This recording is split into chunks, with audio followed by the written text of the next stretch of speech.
ज्याओ हुओ 20 साल जेल में बिताने के बाद पहली बार रिहा हुआ था। बाहर पहुंचने पर एक बहुत ही खूबसूरत औरत ने उसका स्वागत किया। बिना किसी रस्म के उसने अपना सामान उसे दे दिया। वह औरत सुन कियानयिंग थी, जो ज्याओ हुओ के मालिक की पोती थी। उसने कहा कि ज्याओ हुओ उसके घर पर रह सकता है, लेकिन सिर्फ अपने दादा के सम्मान में, और उसे ज्यादा दूर न जाने की चेतावनी दी। तभी 300 मीटर दूर एक स्नाइपर ने अचानक उस औरत पर ट्रिगर दबा दिया। यह देखकर ज्याओ हुओ ने जल्दी से उस औरत को अपनी बाहों में खींचा, उसकी बाली निकाली और उसे पीछे फेंक दिया, जिससे चमत्कारिक रूप से गोली रुक गई। लेकिन सब कुछ इतनी तेजी से हुआ कि औरत और उसकी महिला साथी को लगा कि वह बदतमीजी कर रहा है। ज्याओ हुओ ने चाहे कितना भी समझाया कि एक हत्यारा है, वे उस पर विश्वास नहीं करेंगे। इसी समय हत्यारे ने अंधाधुंध फायरिंग के लिए एक रॉकेट लॉन्चर निकाला। रॉकेट के पास आने की तेज आवाज के साथ दोनों औरतों को एहसास हुआ कि उन्होंने ज्याओ हुओ को गलत समझा था। जैसे ही रॉकेट जमीन पर गिरने वाला था, ज्याओ हुओ ने एक स्टाइलिश स्पिनिंग किक मारी, जिससे रॉकेट वहीं रुक गया। वह हवा में ऊपर उछला और फट गया। जैसा कि कहावत है, आंख के बदले आंख, दांत के बदले दांत। ज्याओ हुओ ने हत्यारे को सबक सिखाने का फैसला किया, इसलिए उसने महिला असिस्टेंट के कपड़े फाड़े, उसका पेंडेंट उधार लिया और फिर उसे पूरी ताकत से फेंक दिया। तुरंत गोली की तरह इसने हत्यारे को बुरी तरह घायल कर दिया। हत्यारा लगभग भीग गया और मौके से भाग गया। हालांकि ज्याओ हुओ ने महिला सीईओ को बचा लिया, लेकिन उसकी इन गंदी हरकतों से महिला असिस्टेंट बहुत नाराज हुई, जिसने उसे महिला सीईओ के बारे में कोई गलत विचार न रखने की चेतावनी दी।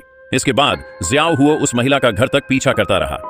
वह अभी दरवाजे पर पहुंचा ही था, उसने देखा कि दूसरी पीढ़ी का एक अमीर वारिस उसके सामने घुटनों के बल बैठा था, गुलाब पकड़े हुए एक महिला से अपनी गर्लफ्रेंड बनने की भीख मांग रहा था। वह एक अमीर परिवार का एक व्यभिचारी ईमानदार वारिस था। महिला उसे बिल्कुल पसंद नहीं करती थी और उसने उसे यह कहकर मना कर दिया कि वह उससे मेल नहीं खाता। जैसे ही वह अंदर जाने वाली थी, अमीर वारिस ने अचानक उसे पकड़ लिया और जोर देकर कहा कि वह उस दिन उसे सफाई दे। यह देखकर कि औरत गुस्से से फटने वाली है, अमीर वारिस एक जिद्दी जोंक की तरह वहीं खड़ा रहा। हल्का सा दबाकर उसने उसे गिड़गिड़ाने पर मजबूर किया और फिर उसे लात मारी, जिससे वह गिर पड़ी।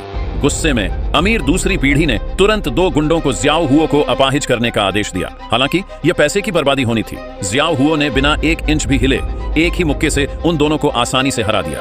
यह देखकर कि वह जीत नहीं पा रहा है, अमीर दूसरी पीढ़ी ने कड़ी धमकी दी और चुपचाप चला गया। इन 2 घटनाओं के बाद ज्याओ हुओ के बारे में औरत की सोच बेहतर हो गई। उस शाम वह एक दावत में जा रही थी और उसने ज्याओ हुओ को नमस्ते भी किया।